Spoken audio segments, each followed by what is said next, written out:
Madinatun Nuhas, atau yang dikenal sebagai kota tembaga, diyakini sebagai kota yang dibangun oleh bangsa jin untuk dipersembahkan kepada Nabi Sulaiman. Di kota ini juga disebutkan menjadi tempat pemenjaraan para jin yang membangkang kepada Nabi Sulaiman. Kisah penemuan kota Nuhas ini pertama kali diungkap oleh Abu Hamid Al-Ghornate, geografer Muslim abad ke-12, melalui karyanya yang berjudul Tuhfatul Albab wa Nukhbatul A'jab. Kisah ini juga dikutip oleh Ibnu Katsir dalam Al-Bidayah wa Nihayahnya dan menyebut lokasi Madinatun Nuhas ini dekat Laut Hijau dan masuk bagian terjauh dari Maghrib atau Maroko. Disebutkan penemuan kota Nuhas ini terjadi pada masa Abdul Malik bin Marwan, khalifah kelima dari dinasti Umayyah. Saat itu, Abdul Malik bin Marwan mendengar berita terdapat sebuah kota yang terbuat dari tembaga, yang letaknya di sebuah kawasan jauh di Andalusia, yang lokasinya dekat dengan Laut Kegelapan atau Bahar Zulumat. Menurut sumber yang ia terima, kota itu dibangun oleh jin yang dipersembahkan kepada Nabi Sulaiman. Penasaran dengan berita tersebut, Malik bin Marwan berkirim surat kepada gubernur Maghrib bernama Musa bin Nusair an-Nasiri dan memerintahkannya agar menyelidiki kebenaran berita tersebut. Malik bin Marwan juga memerintahkan Musa bin Nusair agar pergi ke tempat yang diberitakan, melihat dan menyelidikinya, kemudian melaporkan temuannya tentang keberadaan Madinatun Nuhas yang disebut-sebut sebagai kota yang dibangun oleh jin. Musa ibnu Nusair kemudian berangkat bersama kurang lebih 2.000 penunggang kuda pasukan muslim serta sejumlah besar pemandu jalan. Mereka melakukan perjalanan melalui jalanan yang belum pernah dilalui selama 40 hari hingga mencapai sebuah kota dengan pepohonan lebat, mata air jernih, dengan banyak hewan pemangsa. Musa ibnu Nusair menyerukan kepada para pasukannya agar berlindung karena kota itu dipenuhi oleh binatang buas dan predator. Saat mereka berjalan di kota ini, para prajurit melihat dari jauh sebuah kastil besar yang terbuat dari tembaga. Pemandu berkata kepada Musa ibnu Nusair bahwa itulah kota yang mereka maksud sebagai kota Madinatun Nuhas. Pada keesokan harinya, mereka mendekati kota itu dan mulai mengelilinginya untuk menemukan pintu masuk ke kota itu. Namun mereka tidak menemukan jalan masuk ke dalamnya. Semua orang berhenti memikirkan solusi agar mereka bisa memasuki kota ini dan menemukan apa yang ada di balik tembok itu, meskipun temboknya sangat tinggi. Beberapa prajurit menyarankan agar menggali di bawah tembok dan masuk melalui terowongan bawah tanah. Mereka pun mulai menggali selama 2 hari sampai air keluar dan malah seperti tidak menemukan ujung, tidak mencapai pada kota yang ingin diketahui. Hingga akhirnya Musa ibnu Nusair memerintahkan pasukannya agar memotong beberapa pohon untuk dibuat tangga hingga bisa memanjat tembok dan melihat apa yang ada di dalam kota. Setelah tangga dibuat, Musa ibnu Nusair menawarkan kepada tentaranya yang bersedia naik ke atas tembok dan membawakan berita tentang isi kota di balik tembok. Musa juga bersedia memberinya uang senilai 1.000 dinar jika dia kembali, atau kepada anak-anaknya jika dia tidak kembali. Mendengar penawaran semacam itu, salah satu tentara berdiri dan menyatakan siap menaiki tembok melalui tangga yang telah dipersiapkan. Pria itu pun mulai memanjat, dan ketika dia mencapai ujung tembok, dia melihat ke dalam dan mulai bertepuk tangan, kemudian tertawa keras mengerikan. Tiba-tiba, dia melemparkan tubuhnya ke dalam kota, dan pasukan yang ada di bawah mendengar suara-suara aneh dari dalam. Dan semua orang terheran-heran dengan apa yang mereka saksikan. Musa ibnu Nusair kembali menawarkan kepada tentaranya siapa yang berani dan menawarkan hadiah yang sama. Kemudian, seorang laki-laki maju dan menyatakan siap naik, dan setelah mencapai ujung tembok dan melihat ke dalam, ia bertepuk tangan, tertawa keras, kemudian melemparkan tubuhnya ke dalam kota. Persis seperti apa yang terjadi pada pria pertama. Suara gaduh kembali terdengar dari dalam kota, dan bahkan lebih mengerikan dari sebelumnya. Keadaan semakin menjadi sangat aneh dan rasa takut mulai merasuki para prajurit, sehingga seorang laki-laki berdiri dan menyatakan siap untuk naik. Namun demikian, pria ini menyarankan agar tubuhnya diikat dengan tali di pinggangnya. Dan jika melihatnya bertepuk tangan dan tertawa, ia meminta mengencangkan talinya agar dia tidak bisa menceburkan diri ke dalam kota. Pria itu pun memanjat dengan tali yang diikatkan di pinggangnya. Dan ketika dia sampai di ujung dinding, dia melihat ke dalam kota dan mulai bertepuk tangan serta tertawa keras. Ia terus berusaha untuk menjatuhkan tubuhnya ke dalam, sementara para prajurit menahannya dengan kuat. Akhirnya, tubuh pria itu terbelah menjadi dua, separuh tubuhnya dari kepala hingga ujung perut jatuh ke dalam kota, dan separuh ke bawah jatuh di luar kota. Suara gaduh di balik tembok semakin meninggi dan mengerikan, dan membuat pasukan Musa ibnu Nusair melongo keheranan. Musa ibnu Nusair akhirnya menyadari bahwa kota ini telah dihuni oleh bangsa jin dan mereka tidak mau diganggu oleh bangsa lain sehingga membunuh siapa saja yang ingin mendekati kota Nuhas. Musa ibnu Nusair kemudian memerintahkan kepada pasukannya untuk kembali pulang melalui jalur kedatangan. Namun, penunjuk jalan menjelaskan bahwa mereka tidak bisa lagi kembali melalui jalur yang sama karena jalur itu telah terhalangi oleh sesuatu yang sulit dijelaskan. Kemunculan penghalang itu diduga dilakukan oleh bangsa jin sehingga tidak bisa lagi melalui jalur yang sama. Musa ibnu Nusair memerintahkan agar mereka mencari solusi untuk pulang, dan petunjuk jalan menyarankan untuk mencari jalur lain. Mereka pun mulai beranjak berjalan di sekitaran tembok kota Nuhas hingga kemudian mereka menemukan tanah lapang berwarna putih. Di tanah itu terdapat sebuah patung seorang laki-laki yang di tangannya memegang sebuah papan yang tertulis sebuah peringatan agar tidak memasuki tanah tersebut atau akan dihancurkan. Tidak percaya dengan peringatan itu, Musa ibnu Nusair berkata, "Bagaimana mungkin tanah putih yang ada tanaman dan air di dalamnya menyebabkan kebinasaan kepada manusia?" Dia pun memerintahkan beberapa orang agar memasuki tanah putih tersebut untuk melihat apa yang akan terjadi. Saat orang-orang yang diperintahkan masuk ke kawasan itu, mereka menemukan semut hitam besar bergelombang yang menyerang mereka. Mereka pun lari meninggalkan keduanya dan pergi dengan cepat, dengan disaksikan oleh Musa ibnu Nusair dan pasukannya yang tengah kebingungan. Pemandu mengarahkan agar Musa ibnu Nusair berjalan dari sisi kanan kota untuk menemukan jalan keluar, hingga mereka menemukan papan-papan berukiran putih. Pada papan itu tertulis berita tentang para nabi, raja dan Fir'aun, dan bahkan berita tentang keberadaan Nabi Muhammad, termasuk perjalanan serta keajaiban umat Nabi Muhammad. Setelah melewatinya, mereka menemukan sebuah danau berlumpur dengan sedikit air, yang di dalamnya terdapat peti-peti mati yang disusun sebagai jalan menuju seberang. Musa ibnu Nusair kemudian memerintahkan agar membuka salah satu peti mati untuk melihat apa yang ada di dalamnya. Dan ketika mereka membuka peti mati tersebut, keluarlah asap dari dalamnya. Dan dari asap tersebut terdengar suara permintaan maaf kepada Nabi Sulaiman dan berjanji tidak akan membangkang lagi. Musa ibnu Nusair pun memerintahkan mereka untuk berhenti membuka peti mati lainnya. Ia menyadari bahwa peti-peti mati itu merupakan penjara bagi para jin pembangkang yang dilakukan oleh Nabi Sulaiman. Musa ibnu Nusair kemudian memerintahkan untuk azan sholat asar, dan selesai sholat, mereka melihat seorang laki-laki keluar dari air di danau tersebut. Saat dia mengucapkan salam, kuda-kuda nampak ketakutan dan para prajurit mulai risau. Saat Musa ibnu Nusair menanyakan siapa dan kenapa ia keluar dari air, laki-laki tersebut menjelaskan bahwa dirinya adalah jin. Nabi Sulaiman telah memenjarakannya bersama jin-jin lainnya di danau tersebut di dalam peti-peti mati.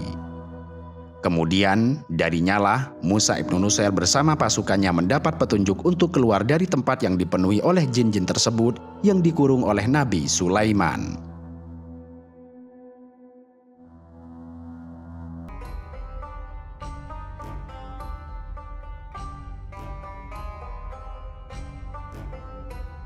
Syustar merupakan salah satu kota tertua di dunia yang di sepanjang sejarahnya telah menjadi pusat penting dalam dunia politik dan budaya. Terletak di Provinsi Khuzestan di negara Iran bagian selatan saat ini, kota Syustar memiliki arsitektur lintas peradaban yang sangat indah dan warisan budaya yang sangat kaya hingga saat ini. Syustar juga memainkan peran penting dalam sejarah dan budaya Islam yang memiliki arsitektur Islam yang indah, masjid yang menakjubkan, dan warisan budaya yang kaya. Cuaca di kota Syustar memiliki musim panas yang tingkat kepanasannya bisa mencapai di atas 50 derajat Celcius, serta musim dingin yang sejuk dan hujan. Hujan salju di kota ini merupakan peristiwa yang sangat langka. Namun pada tahun 2020, untuk pertama kalinya, kota Syustar mengalami hujan salju yang membawa kebahagiaan bagi penduduk kota ini. Secara keseluruhan, Syustar adalah kota yang memiliki banyak daya tarik sejarah dan budaya, tidak hanya bagi orang Iran, tetapi juga bagi banyak wisatawan internasional. Dengan adanya sistem pengairan kuno dan bangunan-bangunan masjid indah, kota ini membanggakan jasa-jasanya yang telah berperan penting dalam kebudayaan Islam hingga saat ini. Namun, yang tidak kalah penting, bahwa Syustar menjadi latar dari kisah penemuan jasad Nabi Daniel pada masa Khalifah Umar bin Al-Khattab. Jasad Nabi Daniel belum terkubur selama 1200 tahun dan masih utuh, sehingga Nabi Daniel dimakamkan oleh umat Islam pada tahun 21 Hijriah atau 640 Masehi. Sehingga terdapat ungkapan dalam sejarah Islam bahwa Nabi Muhammad SAW bukanlah nabi terakhir yang dimakamkan, tetapi ada nabi lain yang ditemukan dan dimakamkan setelah Nabi Muhammad, yaitu Nabi Daniel yang pernah menyampaikan kabar tentang kedatangan Rasulullah sebagai nabi terakhir. Syustar merupakan salah satu kota tertua di negara Iran yang sejarah pemukimannya dimulai lebih dari 4.200 tahun sebelum Masehi. Kendati demikian, jejak pertama yang ditemukan di beberapa desa sekitarnya terdapat tanda telah berpenghuni sejak tahun 7000 sebelum Masehi. Mereka telah meninggalkan jejak kehidupan yang kini telah ditemukan dalam bentuk berbagai artefak kuno. Pada 5.000 tahun sebelum Masehi, disebutkan orang-orang telah tinggal di beberapa kastil, dan sejak 4.000 tahun sebelum Masehi, peradaban di kota ini telah berjalan. Tidak heran jika kemudian kota ini berisi monumen bersejarah kuno yang berasal dari beberapa peradaban, seperti peradaban Elam dalam ribuan tahun, era Kekaisaran Achaemenid, era Sasania, dan selanjutnya Islam. Peradaban Elam, yang merupakan salah satu peradaban kuno di wilayah barat daya Iran, berkembang sekitar 3.000 tahun sebelum Masehi hingga 539 sebelum Masehi.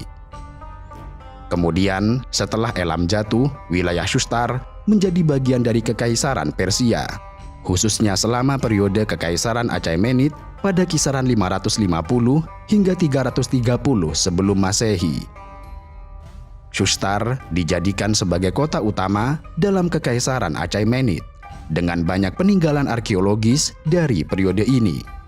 Kemudian, setelah penaklukan Alexander Agung dan berdirinya Kekaisaran Seleukia, Syustar berada di bawah pengaruh Helenistik. Meskipun pengaruhnya lebih kecil dibandingkan peradaban sebelumnya, tetapi periode ini juga meninggalkan jejak di kota ini.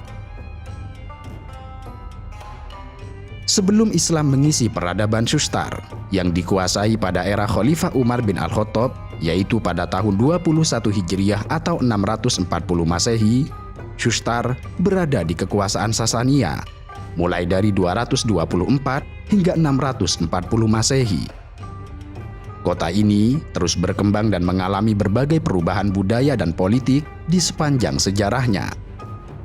Peninggalan dari berbagai periode ini membuat Shustar menjadi situs arkeologi yang sangat penting, terutama kekaisaran Islam dengan bentuk kekuasaan yang berbeda. Saat ini, kota Shustar telah memiliki reputasi internasional yang luas karena kepentingan sejarahnya. Banyak turis asing dari berbagai negara mengunjunginya setiap tahun, termasuk orang-orang Yahudi yang secara khusus bermaksud mengunjungi kota yang diyakini sebagai tempat hidup dan makam Nabi Daniel. Nabi Daniel merupakan Nabi Bani Israel yang hidup pada abad ke-7 sebelum Masehi. Pada tahun 606 sebelum Masehi, ia ditawan di istana Bakhtanasor oleh Raja Babilonia. Peristiwa pertama yang menimbulkan pengaruh Nabi Daniel adalah saat ia menafsirkan mimpi Raja Nebukadnezar atau Bukhtanasor. Dalam perjalanan hidupnya, Nabi Daniel bermigrasi ke Shustar yang saat ini menjadi bagian dari Iran, bersama beberapa orang Yahudi dan menetap di Shustar dan meninggal di kota ini. Nabi Daniel seringkali didatangi oleh orang untuk berdoa kepada Allah di saat kesulitan dan kebutuhan masyarakat, terutama agar Allah menurunkan hujan dan karunia. Nabi Daniel juga memberikan 2 kabar gembira. Yang pertama tentang Nabi Isa dan Injil, dan kedua tentang Rasulullah serta Al-Quran, bahkan menggambarkan Rasulullah dan umatnya secara detail. Konon, sebelum wafat, Nabi Daniel berdoa kepada Allah agar dikuburkan oleh salah seorang dari umat Nabi Muhammad, sehingga ketika ia wafat, keluarganya meninggalkannya tanpa dimakamkan. Ada yang menyebut bahwa orang-orang sering berdoa dan berharap agar berkah turun melalui keberadaan Nabi Daniel, sehingga jasad beliau tidak dimakamkan. Selama ratusan ribu tahun, saat masyarakat Shustar merasa kesulitan hujan, mereka pun meminta hujan di samping jasad Nabi Daniel. Selama rentang waktu itu, jasad Nabi Daniel masih utuh, dibiarkan terbaring, dan saat ditemukan pada era Khalifah Umar bin Al-Khattab, jasad beliau seperti baru wafat kemarin, padahal sudah wafat 1200 tahun sebelumnya. Dikisahkan pada tahun 640 Masehi atau 21 Hijriah, Khalifah Umar bin Al-Khattab mengirimkan pasukan besar untuk melawan pasukan Persia di bawah pimpinan Abu Musa al-Asy'ari. Saat itu, sejumlah kawasan Persia telah banyak dikuasai umat Islam, termasuk kota Madain yang menjadi ibu kota dari Persia. Sebelum menguasai Tustar, benteng terakhir Persia yang saat ini masuk wilayah Iran Selatan, pasukan Abu Musa al-Asy'ari menaklukkan kota Shustar. Umat Islam kala itu mendapat perlawanan yang sangat sengit, sehingga pimpinan kota Shustar yang bernama Sabur terbunuh dalam penyerangan. Saat umat Islam menggeledah istana Raja Sabur, mereka menemukan hal yang aneh, yaitu jasad seorang pria yang sedang tidur di tempat tidurnya dengan tubuh yang masih utuh. Di sampingnya terdapat sebuah buku serta sebuah cincin dengan gambar anak kecil dan 2 singa. Abu Musa al-Asy'ari kemudian bertanya kepada penduduk tentang pria tersebut, dan mereka memberitahu bahwa pria tersebut telah meninggal lebih dari ratusan tahun yang lalu. Abu Musa al-Asy'ari kemudian mengirimkan laporan perihal temuannya kepada Khalifah Umar bin Al-Khattab di kota Madinah. Dan konon Khalifah Umar kemudian mengetahui bahwa jasad pria tersebut adalah seorang nabi dari Ka'ab bin Al-Akhbar, seorang ahli kitab yang banyak mengetahui sejarah nabi-nabi terdahulu. Khalifah Umar kemudian memerintahkan Abu Musa al-Asy'ari untuk menggali 13 kubur di pagi hari dan menguburkan Nabi Daniel di salah satu kubur tersebut pada malam hari. Dengan demikian, doa Nabi Daniel akhirnya terkabul, yang memohon agar dimakamkan oleh umat dan sahabat Rasulullah. Nabi Daniel merupakan nabi terakhir yang dimakamkan dari para nabi dan rasul, tidak terkecuali Nabi Muhammad SAW. Khalifah Umar bin Al-Khattab memerintahkan agar merahasiakan tempat jasad Nabi Daniel, karena selama ratusan tahun telah dikultuskan dalam permintaan doa. Namun demikian, Ibnu Ishaq menyebutkan bahwa jasad Nabi yang tidak termasuk Rasul ini dimakamkan di dasar sungai Shustar.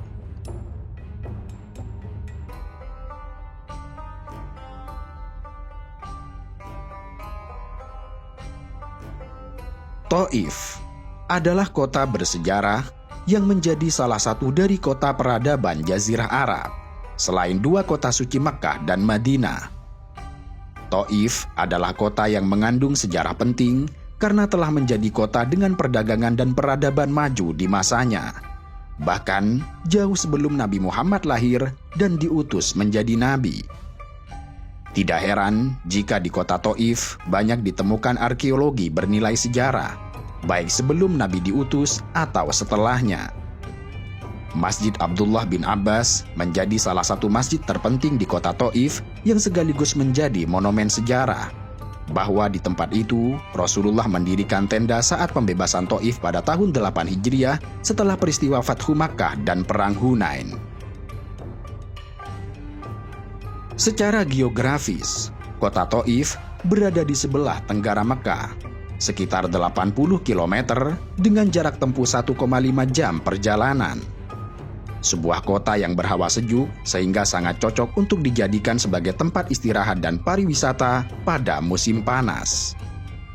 Para raja dan kerabatnya banyak membangun tempat-tempat peristirahatan di kawasan ini, sehingga Taif juga digelari dengan Qaryatul Muluk, yang berarti desa para raja. Taif menjadi sebuah kota yang tampak berbeda dengan kawasan Mekkah dan sekitarnya, yang justru terlihat tandus serta gersang dengan hamparan pasir gunung bebatuan.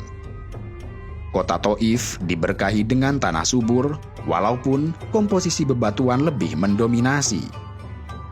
Dengan kesuburan yang dimilikinya, kota Taif terkenal dengan kekayaan produk pertanian. Dan sampai saat ini, buah-buahan dan sayuran di kota Mekkah dipasok dari Taif. Lokasinya yang terletak di lereng pegunungan Sarawat membikin udara Taif terasa sejuk karena berada di lembah antara pegunungan Asir serta pegunungan Al-Hadam. Dengan kesuburan tanahnya, Taif dipenuhi dengan tumbuhan hijau, dengan kekayaan bermacam-macam buah dan sayuran seperti jeruk, anggur, beri, delima, dan buah ara. Dan yang tidak kalah menarik, Taif juga terkenal dengan bunga mawar aromatiknya, sehingga dikenal sebagai kota mawar. Iklim di wilayah ini sangat mendukung akan pertumbuhan mawar, sehingga menjadi ekosistem bagi ribuan kebun mawar yang membentang luas, dengan jumlah lebih dari 700 kebun. Banyak di antara kebun-kebun mawar itu yang dibuka untuk umum yang bisa dikunjungi oleh para peziarah. Setiap tiba musim semi, penduduk di kota Taif akan memetik, memanen, dan menyuling sekitar 300 juta bunga yang mekar. Kemudian, hasil penyulingan itu salah satunya dijadikan sebagai minyak wangi, serta sebagai komponen berharga dalam industri kosmetik dan kuliner. Beberapa ulama tafsir menulis bahwa kesuburan tanah Taif ini tidak lepas dari doa yang dipanjatkan oleh Nabi Ibrahim untuk kemakmuran Mekkah setelah beliau membangun Ka'bah. Ketika itu, Nabi Ibrahim berdoa untuk kota Mekkah yang ingin penduduk Mekkah diberi rizki dengan beragam buah-buahan, sebagaimana terekam dalam surah Al-Baqarah ayat 126. A'udzubillahi minasyaitonirrajim. وَإِذْ قَالَ إِبْرَاهِيمُ رَبِّ اجْعَلْ هَذَا بَلَدًا آمِنًا وَارْزُقْ أَهْلَهُ مِنَ الثَّمَرَاتِ مَنْ آمَنَ مِنْهُمْ بِاللَّهِ وَالْيَوْمِ الْآخِرِ قَالَ وَمَنْ كَفَرَ فَأُمَتِّعُهُ قَلِيلًا ثُمَّ أَضْطَرُّهُ إِلَى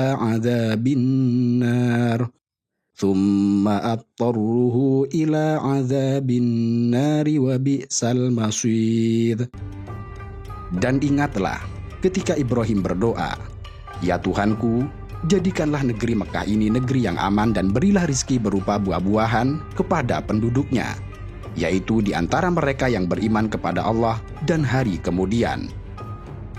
Dia atau Allah berfirman, "Dan kepada orang yang kafir akan aku beri kesenangan sementara. Kemudian akan aku paksa dia ke dalam azab neraka, dan itulah seburuk-buruk tempat kembali."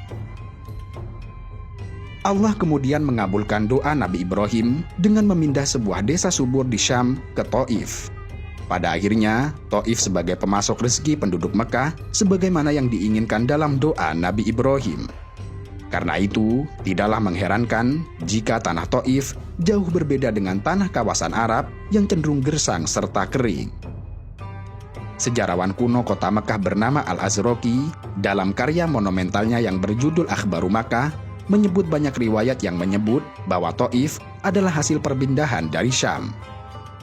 Al-Azraqi menulis sebuah riwayat yang bersumber dari Az-Zuhri.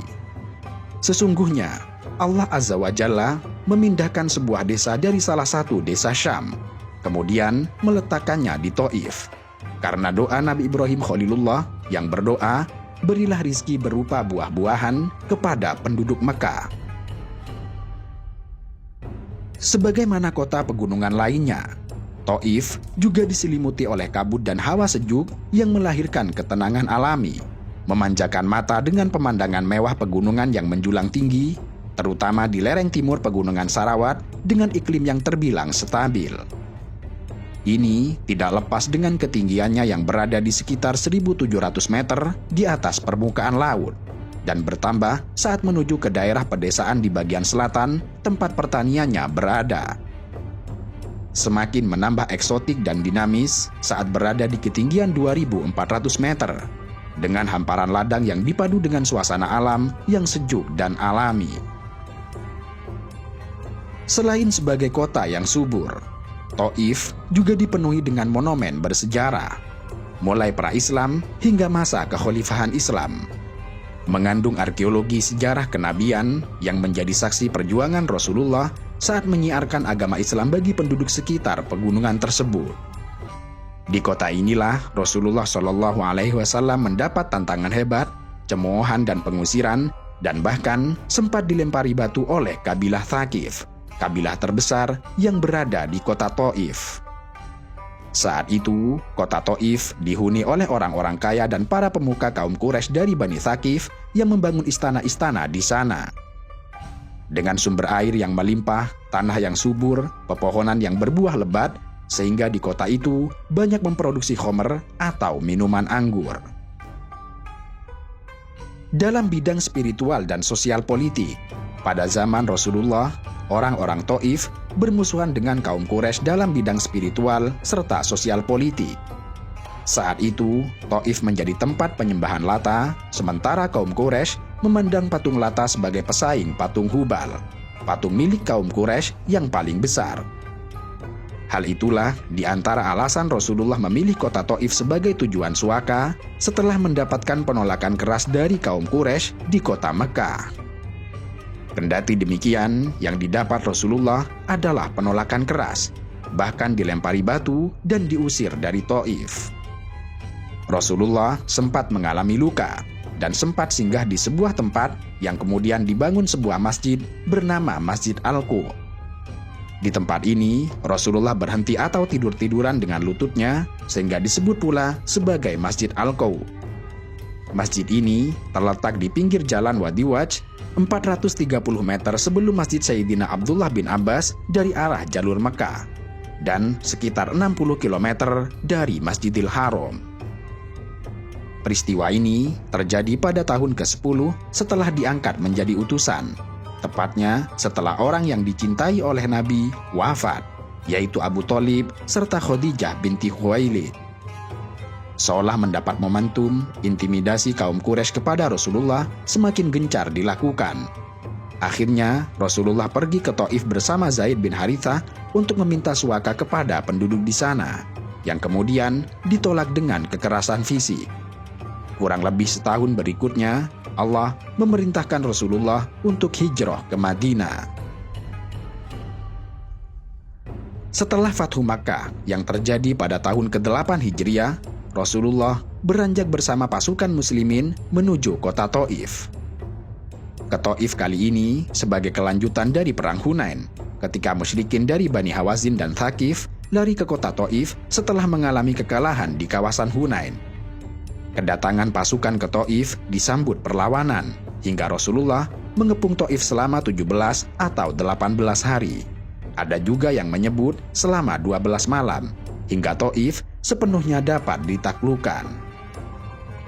wisata religi terpenting di kota Taif adalah Masjid Abdullah bin Abbas sebagai masjid terbesar dan merupakan salah satu peninggalan sejarah Islam di kota Taif yang dibangun pada tahun 592 Hijriah. Dinamakan Masjid Abdullah bin Abbas karena lokasinya yang dekat dengan makam sahabat Abdullah bin Abbas. Dalam sejarah penaklukan Taif, di tempat ini menjadi titik akhir dalam perjalanan Rasulullah dalam mengejar musyrikin yang lari dari Hunain. Mereka mengunci pintu gerbang dan melakukan perlawanan. Bahkan 12 sahabat gugur sebagai syahid. Akhirnya Rasulullah mengepung mereka selama kurang lebih 18 hari dan mendirikan tenda yang di tempat tenda Rasulullah inilah kini berdiri Masjid Abdullah bin Al-Abbas. Sekitar 50 km dari Taif atau 55 km dari Masjid Abdullah bin Abbas arah selatan merupakan perkampungan yang dihuni oleh Halimah As-Sa'diyah, perempuan yang menyusui Rasulullah semasa bayi sampai berusia 4 tahun. Dan di tempat inilah Halimah melihat beberapa keajaiban dari Nabi di masa kecil, termasuk pembelahan dada Nabi oleh 2 malaikat.